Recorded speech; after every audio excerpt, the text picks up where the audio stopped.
मी अनेक मंत्री बघितले, आम्ही भेटायला गेलो, हे झालं, मला फार काम आहे, मला मिटिंग आहे, मला आता तिकडं जायचं आहे, वेळ दिलेला आहे, जणू भारत पाकिस्तानचा तंटा घेऊन सोडून आला.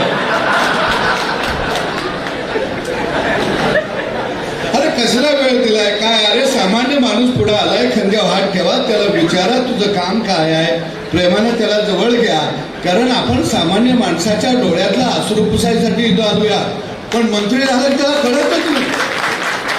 त्याचा ताल वेगळा, त्याचा पीएचा ताल वेगळा, त्याचा ओल्टीचा ताल वेगळा. पीए ओल्टीनं तर ते चमच्यानीच सांगायला सुरुवात करायचो, साहेब आज जमलेले आहेत, साहेब आज बसलेले आहेत, साहेबांची मिटिंग चाललेली आहे, महत्वाची माणसं घेऊन बसलेले आहेत. काय ड्रमला आणलाय का? काय महत्वाचं नसते, काय महत्वाचं आहे? बरं महत्वाचं आहे म्हणावं तर एकटाच मंत्री झालाय का? असे हजारो मंत्री झाले, मातीत गेले, कुणाचंच महत्वाचं काही नव्हतं.